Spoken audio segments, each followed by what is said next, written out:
दोस्तों सियाने आदन के कोई भी काम शुरू करने तो पहले ना लिख पढ़ जरूरी है। मुक मुका कीतो होवे ना रोले नहीं बनदे।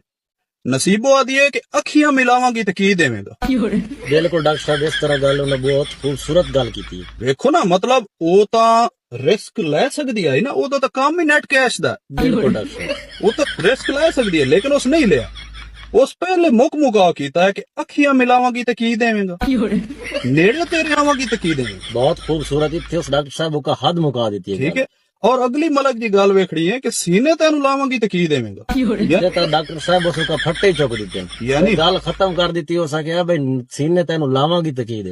हर कारोबार की परसेंटेज होंदी है। मुक मुका उस कीते बगैर काम नहीं शुरू किया, हालांकि वो अल्लाह तवक्कल कर सकती है बिल्कुल डॉक्टर साहब मगर उस नहीं किया। और एंड ते वेखो नतीजा वेखना कि वो आदि है कि सुबह घर जावांगी तो की। बहुत खूबसूरत गल की थी उन्हें। ठीक है ना, यानी नाइट शिफ्ट हो गई ना, पूरी रात दी वर्किंग है, ओदा पे आउट भी तो ज्यादा होना ना। बिल्कुल डॉक्टर तो यार अगर नसीबो लिख पढ़ तू बगैर मेरे नाल मोकला सोनिया, मुक मुका तू बगैर नसीबो नहीं शुरू किया